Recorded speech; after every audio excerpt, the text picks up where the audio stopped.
Good afternoon. I'm Ethan Moy here of Coach B as part of another episode of Coach B Weekly. Coach B, we got in from Brooklyn this morning around 6 a.m. On a sleeper bus, and had a pretty fun weekend out in Brooklyn. A couple of wins, saw a show, and I want to go specifically to the show to open this up. Okay. We saw the Waverly Gallery. What was the reasoning of picking that that production in particular? Well, it was, every time we go on a trip, you want to be able to enjoy the trip. You want to have fun. Mm-hmm. You obviously want to stay focused on, your task at hand, your job, to go out there and to take care of business the best you can, give your best effort. But you want to balance with that. And Right. I felt like it was a Broadway play that, from what I read up about it, seemed like it not only had brilliant acting. Mm-hmm. And Michael Cera from various movies. Right, yeah. He was one of the ones that definitely caught my eye right off the bat, because I related to remember seeing him. But then it seemed to have such a great message. Mm-hmm. Everything I read about it, it was about something that you would get in everyday life. Mm-hmm. And it wasn't like something that you'd go to a play and feel like you were just entertained about fantasy. Yeah. It was a very realistic, Very relatable. Yes, Yeah. yes, and that's what I wanted. I wanted the student athletes to really soak that up, because it was about an older woman who was going through dementia, but she was so funny with how they had to respond to her, and the acting was so great that you really felt they were a family on the stage, Right. and you were just observing their life. And it had its really funny moments, but then it also had its real tough moments, Right. and sad moments. And again, I can't say enough. The acting was so outstanding that I really think I really feel like we went away from that play with a great balance between being entertained and appreciating laughter, but then also reflecting and knowing that in life you may have a family member or a loved one, a friend, that goes through dementia or something like that, and the struggles that could come with it, and maybe how to handle it. Yeah, for sure. And I'm pretty sure Michael Cera's still trying to sell one of his photos. That was amazing. Those paintings, how great he was again. I mean, he plays. He kind of plays the same character almost in like everything he plays, whether it's a funny movie like Superbad or like something like Scott Pilgrim vs. the World. He kind of just plays the same character throughout whatever he's in. I was trying to pinpoint. I'm going, what makes him so great? I'm going, man, as I'm watching him up there, and I'm saying, it's just, he's got this amazing ability to really make you feel that's him. Mm-hmm. You don't think he's acting at all, Right. because he doesn't. He looks like it looks like he's not, like, just the way he talks and how he presents his lines. Right. It looks like he's like just an everyday person, and he just got that unique kind of personality. Right. And I don't know. I just appreciate him. I think he's a great actor, and the whole cast was amazing. And the woman, the elderly woman. Yep. Boy, was she awesome. I mean, she was. Yeah, she made you feel like she was your grandma. You know what I mean? Yeah, she knocked that out of the park. Absolutely. Someone else that was knocked out of the park was, pair of wins here against the Brooklyn schools. We'll first talk about St. Francis Brooklyn on Saturday. That was a 75-56 win at their house at the Pope Center. St. Francis Brooklyn went into that game as the top offensive team in the conference. You held them to not season lows, but below their averages in points, field goal percentage, three-point percentage, you name it, anywhere in the offensive category. Shut down a very, very high-flying, quick attacking offense there. So what really went into that defensive game plan against the Terriers? Well, we knew they were having a lot of success, and we were doing the best we could to find out, where we felt they were getting their success, the details of what was making them so strong offensively and also strong in the win category. I mean, they held the best non-conference record in the conference for all conference teams. They had the best non-conference record, and they were off to a 2-0 start, and they were playing very well. And we knew that we were going to have to really work hard in the video room and do a great job of preparing the team all week. And the team was going to have to do a great job of responding, and getting after it in practice. So, a lot of great focus and detail went into the scout, like we always are pushing ourselves to do every game, no matter who we're playing. But we knew that they were going to be really strong, and we had to be ready for it. So, getting out to a good, start defensively and getting after it was very key, and we always focus on that. But with their offense and how high flying it was, you know, they had 3 games, they scored over 100 points this year. We knew that we were going to have to really, you know, lock in on what they were doing. That was, you know, allowing them to become very free and really strong. So, anyways, you know, great mentality going into the game. We prepared really well, and then we had to go out there and put it into action. We were ready at the opening tip to do that. Yeah, for sure. And then you're also at the from the opening tip last night against LIU Brooklyn. That was an 89-37 win, the largest margin of victory on the road in program history, a 52-point win. It surpasses an 83-40 win at Mercyhurst in 1983-84. I wasn't born yet. I was, you know, I would have -7 years. Yeah, and I've been getting a lot of old jokes lately, so I was only 4. I was only 4 back then, so I don't remember that. So it was a while ago since the Colonials put up a road win of that magnitude. And in that game, 5 players were in double figures. Everyone really contributed. It seemed like it was just such a balanced effort, wouldn't you agree? It was. You know, we had that first challenge to go out there and get the road victory out at St. Francis of Brooklyn, and then there's the next challenge, which is to, you know, to complete the road trip and to not have any drop off, you know, with less days to prepare. And obviously, after you get done playing a game, you got to be able to turn around, keep your body healthy, keep it active, a fine balance. And I think that had a lot to do with going into that game, is finding a fine balance. You know, obviously, you're getting with your trainer and your physical therapists and everybody that travels with us, and they're going to work and you know, keeping your toughness and your humility up there, but then also balancing it out with making sure that, you know, we're taking care of our bodies and doing everything we can to go out there and be as fresh as we can in a short turnaround. And you know, I think that was apparent early on, and we got off to a nice start. But you know, the attention to communicate and to compete was outstanding again. And we made mistakes. There's no question about it. I mean, you look at a lopsided victory, you say, well, you played perfect. You couldn't have played any better. No, we made mistakes. We definitely did make mistakes. And you know, LIU had some looks that I'm sure they'll knock down in other situations, and we were fortunate they missed some of them.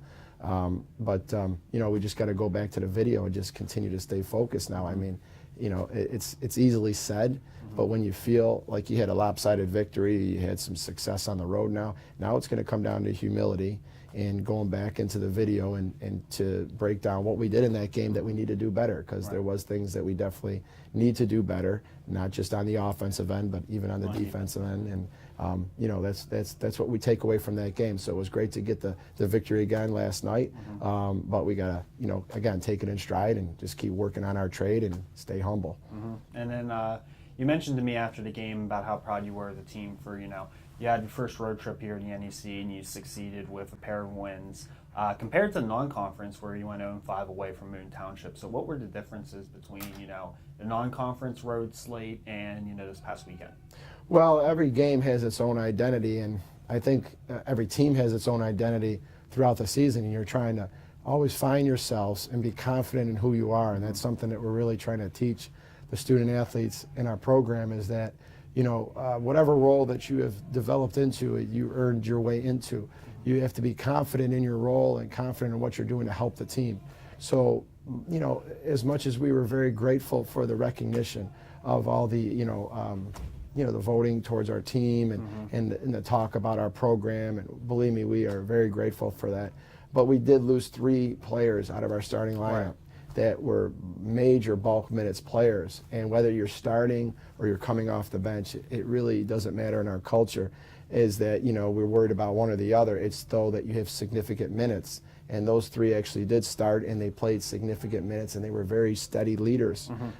So, you know, there was a transition there of each game, you know, getting a little bit better and going out there and competing and, you know, feeling more confident in who we are as we continue to work and practice every day. Sometimes things, you know, don't come quickly. And, you know, that's not just individual skill sets, that's as a team and functioning and, you know, being, you know, connected on the court and in our huddles and in timeouts, and that's all building. That's what we're working towards, is building that. So As the season started off and we had those tough losses, I mean, go back and you look at right off their first game. First game of the season. Yeah, I mean, up 9 seconds to go, defended super well that last possession. Ball goes on the ground, go after a loose ball, it gets kicked out, they hit a shot at the buzzer. And that's a Youngstown team now. Last time I looked was 12-4. Tough team. Yeah. It would have been great. I mean, people would look at that moment and they'd say, why did that happen to us? Why? We worked so hard. We battled so hard at the end. We knocked down shots late. It could have been great. It could have been great, and then we lost, and it's win or lose, and there's no in between. Right. Whether you win or you lose, you got to take the positive away from it and learn from the experience. And then you think, well, then the next time we'll be ready, and then we get into that close game against Bowling Green, and we're up 5 late, miss some free throws. They come down, hit a crazy, loose ball under the basket after Neka blocks a shot beautifully. The ball bound. I mean, reverse layup. Yeah. It was like, what's going on here? Again, you gotta handle it. It's adversity. It's a test, and if you let that overwhelm you and take away all the positive things that you got going on, and I continue to work, come back to work the next day and work towards being better. That stuff can really consume you. It can consume your heart. It can consume your mind. So that was the big challenge. And I think that's probably been the biggest difference is that, if you continue to stay unified and you continue to be positive, and when moments come of adversity, not to get selfish and stay locked in as your team, you can wind up finding some great moments going forward, and then it's your job now to continue on with that mindset if you're having success. So I would say that's the biggest difference is that we came up on the wrong end of things, but we've learned from them now, and hopefully we continue on with our our hungry attitude towards our ultimate goals each game. Yeah. And then the first halves, last couple games have been, pretty remarkable. And you always talk about setting the tone. Well, the last 3 first halves, you scored 40 plus in each of those. 42-25 at St. Francis Brooklyn, 43-17 against LIU last night, and also 40-11 against FDU this past Monday. What's been the biggest key in these beginnings? Well, we constantly are, anytime we're meeting in video or we're on the court and I'm explaining something when we're in practice, I keep talking about how we need to be, aggressively wise. Not just going out there and going 100 miles an hour without, playing with wisdom or intelligence, but we have to be aggressively wise, and we have to continue to stay assertive even when the game is tight or the game is, someone's got to establish a lead. You have to stay assertive, which is, opportunity is there, you go after it. You don't, back off of it and allow, the defense to feel like they're going to, just be able to know that we're not going to take a shot early in the clock or 10 seconds, and we're going to make sure that we're looking for that shot early. Right. That's a good shot, or that shot in the middle, or that shot late. So, being assertive to say, hey, we're going out there and we're playing with a great pace, throughout the 40 minutes, not, allowing one part of the game to be different than the other. I think that's probably what's been one of the biggest things in the second half is just our mental, focus on being aggressively wise. And, as far as players going out there, obviously, and knocking shots down and getting the ball inside and doing a good job finishing around the basket, that balance has been good in the second half as well. And it's nice to see, some of the freshmen, starting to really, find their flow and find their game out there and quicken their pace. That is a big thing with some of them, quickening their pace. And, it was nice to see them have a night like that last night where, everybody seemed to really come together and really balance things out. Right, and one of those freshmen, Esther Castillo, she had a pretty good weekend in Brooklyn. She averaged 15 points over the 2 games, had a career high rather, 17 last night against LIU Brooklyn. She's had her ups and downs as any freshman would have. She's peaked pretty well at the beginning, had a really good game against Bowling Green, kind of settled into kind of struggled a little bit, but picked it up this past weekend. What do you envision or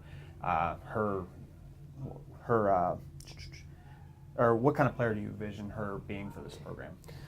Well, she's somebody that, coming over from Spain, has some things to work on with the transition between being over in Spain in the European game to coming over here and playing at this level. And she's working at it. A few things with Esther: footwork, her voice. She's got that soft voice, and I hear it more now. Yeah. All right. I hear her much more being loud on the court and communicating. She still has her mishaps sometimes with communication, but we're working at it. She's a freshman, so you got to stay after that. And I think her attention to detail is starting to really grow as far as when we're executing fundamentals on the court, or when we need to execute a certain play, just understanding the timing and doing things like that. So I see growth with her with that, and that's, I think, a big part of her success. I think when you first come in, especially from as far as she came from, with a different style of game, just a different lifestyle being in Spain, and just the way things are different. She's playing collegiate basketball, which is school and basketball at the same time. Everywhere else in the world don't do that. They don't do this. That, right. They're very unique in the United States for that. So just her getting adjusted to the schedule and class and also basketball, she's done a great job of really working hard at that. So it's a lot. Yeah. But what I'm teaching them is to take things moment by moment. Yeah. And not get overwhelmed. It could get real easy. It can easily be a situation that you get overwhelmed with when you're not used to things. But as coaches, we have to, as a staff, constantly be there to talk to the student athletes and let them know when they've done well, as well as when they made mistakes, and we're just constantly doing that with her, and she's been growing well. She's had her up and downs this year. She had some good stuff in the non-conference, and you thought, boy, she really turned the corner. Yeah. And she hit some patches where you thought, man, she just doesn't look like she's as confident. And she hits a good patch again. So that's freshman year type stuff that happens with most freshmen. So she's doing well, and it was good to see her really find her flow again last night. I got a fan question here from Matt. He asked, speaking of the international players, your team is mostly international players. Where is the farthest you've gone on the globe to recruit a player? I think he's probably talking about where I actually got in a plane. Yes, and went. I think that's the case. Okay. Yes.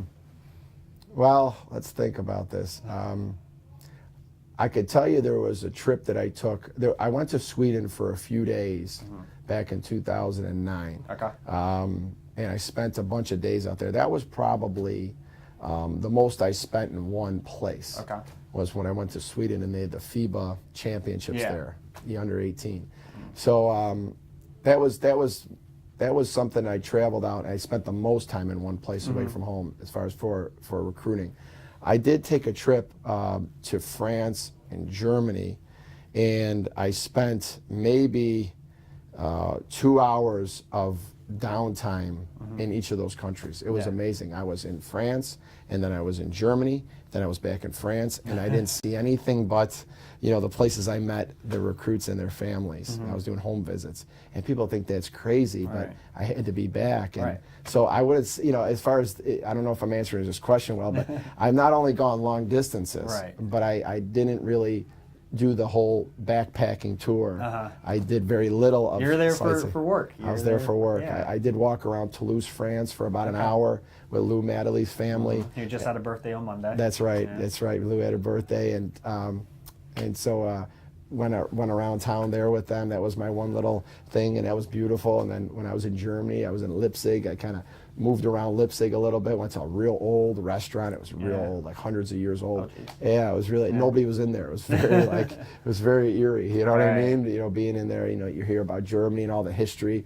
So that was a cool trip, but that was pretty far away. As far as mileage-wise, I don't know. I was in Greece to visit with Anna Nicky. Yeah. That was a great trip, being down in the Saloniki, down on the water. I didn't realize Greece was so tropical down there. Yeah. It was right off the water, and just the shops and all this unbelievable high-end stores, and it just looked like such a beautiful touristy area. And I got a chance to see where Anna Nicky lives, and got a chance to go to her home, and it was great. So I wouldn't know as far as mileage-wise, but those are the countries that I remember that were a far distance that I went and visited to. I didn't go see Hanukkah, which would be the furthest one, I'm sure. Japan is the furthest, but I did not go to see her. We did everything over the video with her, and then, obviously she just came in to see us very confidently with our relationship and how much we had communicated. But that's a good question. I mean, I don't know mileage-wise exactly what it is, but I mean, I guess it kind of answers this question that I've been out there to Greece and Germany and France, and spend some time in Sweden, and I'm not afraid to travel. But Clearly. yeah, but sometimes when you're recruiting someone, they want to come to you more than they want you to go to them. So a lot of times it's them coming to visit at Robert Morris, or just like I said, the video conferences. Sometimes the recruiting just stays there, and the relationship is built strong from that point. We're blessed to have those things in our life. Like when I'm on the road in New York, I could do video conference with my wife and my baby. Exactly. And everyone is talking about how tough it might be. That makes it a lot easier that I can actually see his face and see how he's doing, and it really keeps you connected. So. Yeah, technology is a wonderful thing. Yeah. So now we go into this weekend to end a road trip. You have Bryant in Central Connecticut. Bryant on Saturday, Central on Monday. We'll talk about Bryant here. Coached by Mary Burke. She's been there 28 years. A team that has always seemed to, give us good games, no matter really where the venue, but mostly on the road. The series is split 5-5 win in Smithfield. So you're going in there with a young team, and Bryant right now sitting at 2-2. They have a really good player in Sydney Holloway, a few other good players around her. What's the key to continuing this recent stretch of success here? Well, we got to be prepared like we were going out for last Saturday's game. Having a great week of practice, and continuing to be better with what we do. Continuing to work towards mastering our trade, and just continuing to understand the opponent and knowing what they do well, and what we need to do to be able to stop them and also to score on them. So just going through our routine. That it really, to us, we've talked about this for years. It doesn't matter who we're playing. It's so important for us to treat every game as the opportunity for us to go out and do something great and to give our best effort. So, just another opportunity. We just have to travel a little bit to get there, and we can't allow that to distract us from what's going to win the game ultimately, which is playing between the lines and just being confident in your work ethic and what you're doing, and that you're willing to give it your all. Being willing to go on the road again and to stay focused, and obviously before that put a great week of practice, and this is going to be very important for us to come back now and to continue to stay focused on the things we need to do better, know the opponent, and just be ready to go out there and give it our best shot. Yeah, for sure. Well, thank you again for joining me, and good luck this weekend. I appreciate it, Ethan. Thank you. Saturday's game against Bryant is 1 p.m. tip, as is Monday's game at Central Connecticut. It is also a 1 p.m. tip. Both games can be seen on NEC Front Row.